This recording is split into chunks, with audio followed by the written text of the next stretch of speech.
Hello everyone, WTR here with a look at the Marvel Universe Iron Man vs. Punisher Target exclusive 2-pack. Now I will be reviewing both figures in this video. I usually break it up, but in this case I just honestly don't feel like reviewing another separate Iron Man. I mean, at times I feel like I'm running the Iron Man network here, but to provide a bit of context, I won't do this for all the 2-pack reviews. Instead, I'll probably just refer back to this video, but this Target exclusive, I guess, wave of sorts consists of 4 2-packs, all of which are characters who were previously in the Marvel Universe line, but in most cases have received some sort of a tweak or change to the characters. I believe that the Spider-Man and this extremis Iron Man are the 2 exceptions, or they might have had changes, I'm not 100% sure. But the Green Goblin, for instance, got a metallic paint job. This Wolverine has what I believe is a new body plus an improved paint. Only issue there is, it's a pretty tall figure for a fairly short character. The Hand Ninja is now available in a black outfit. Previously, he originally came out in a red. Then there was a Toys R Us exclusive 3-pack, which had a white Hand Ninja. This is the classic Armor Iron Man, except for it has a blue arc light reactor and stuff instead of the yellow. And this Black Panther, I believe, has a new body sculpt or something. As for the Punisher, I know he at least has a new head sculpt. I'm not sure what the other differences are. But a little bit of a read up here. Doesn't look like anything important, but you know what? Hold on a second, I'll get this out of pack. Just a few more really quick points before I forget. I'm really spaced out or something. I totally blanked on this, but when this line originally came out, it was $13, which would have put it at the same price point as the comic 2-packs. Only difference there is that the comic 2-packs came with a comic, whereas these don't. Just something of lost value. Now, since then, these comic packs went up to like 15 at least in my area for the Target and Walmart. On the other hand, these ones ended up going to clearance, and somebody managed to snag the last 3 packs on the shelf. I won't mention who. For I think it was $3.25 a piece, which is a pretty awesome deal. Probably wouldn't have picked it up otherwise, just because all these 2 packs really don't thrill me. Again, it's mostly characters that I had the opportunity to buy previously if I wanted to, and in some cases I have some version of them already. It's just not a great selection of characters as the line goes. Plus, again, just more paint defects and issues. I'm going to start by looking at the Iron Man.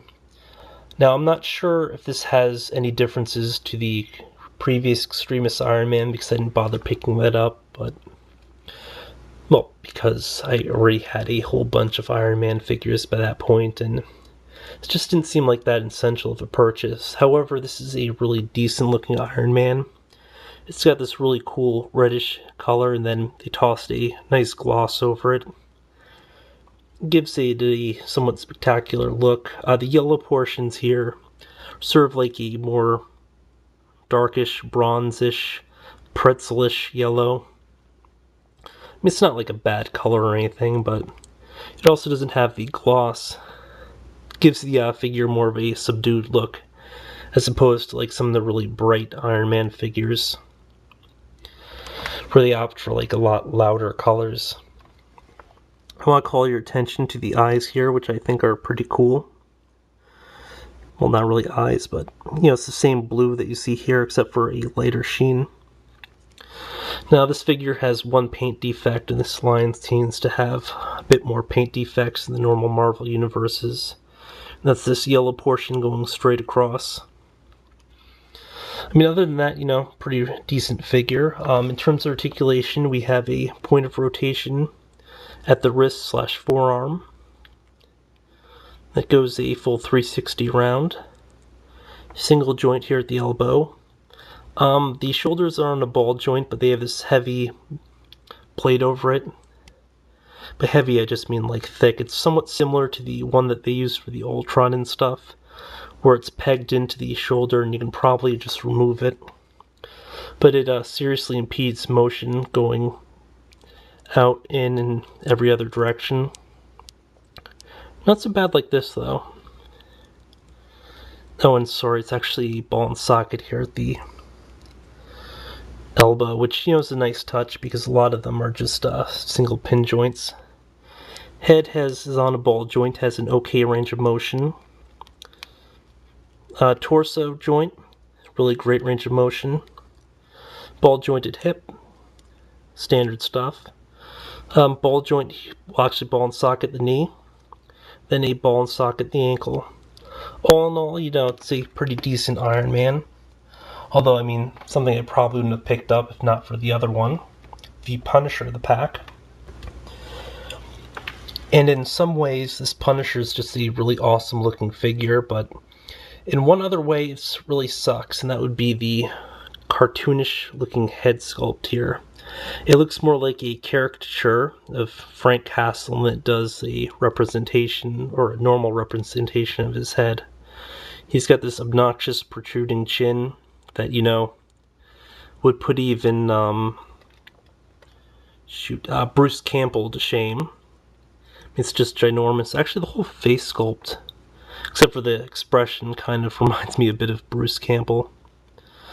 Legendary B-movie icon, star of the Evil Dead films, and currently playing Sam Axe on Burn Notice on USA Network. But I mean, other than that, it's a pretty decent looking figure. Well, two problems actually. The other problem is that the hands really aren't made for guns. You'll notice that they have the elastic tape around the open hand here so he can hold his rifle. Other hand, not much better. I mean, it's just got like the kind of standard open hand that they use for a lot of the other figures, including, I believe, these Spider-Man figures. I mean, given that the company also makes G.I. Joe figures, I'm not sure why they couldn't just toss on like one of those hand sculpts. I mean, they do share parts between the G.I. Joe and other lines, so it just seems like it would be a common sense solution, but yeah, whatever. At any rate, the rest of the figure is a hell of a lot nicer. You will notice that it's got this cool collar sculpt here. You have this little, I guess it's sort of like a zipper or something at the top of the outfit. At least it looks like it, so this costume would actually open up with a skull. But I mean, really cool paint job. The skull really pops out at you. He's got this cool waistband. Unfortunately, it's not the nicest looking holster, but you can toss his gun into it. Just takes a little bit of pressure, which is a nice touch. I mean, whenever you can actually holster a weapon on a character, it's pretty decent. And the paint, I guess it's a pretty decent paint job. It's a dark blue, and then they highlighted heavily with black. You will notice that they have an entire shadowed portion on the back here, which is a sort of neat touch. They do the same thing for his butt. I mean, they really just went more all out in paint than they did with the whole sculpt here. Well, I guess the face is tolerable. I mostly picked up the pack for him, and even though I think the face is horrendous, I thought he'd really mesh in well with my G.I. Joe figures, so I started buying G.I. Joes because I was buying Marvel Universe and other lines, but now I bought a Marvel Universe figure because I bought G.I. Joes. So the circle and cycle, it's come completely around. Self-propagating machine. Whatever. But you'll notice that his shoulders are cut a little bit differently. He goes down to over here, then, I don't know, something about it just looks a little bit off. In terms of articulation, though, we have a rotating wrist, a single joint here at the elbow, pin joint, point of rotation here at the bicep, ball jointed shoulder, head is on a ball joint with some impressive upward motion because the head falls off. But I mean, you can get it pretty far up without detaching the head, which is a great touch. We have a torso joint here. Good range of motion, but it's going to look funky just because the skulls could be a little bit off.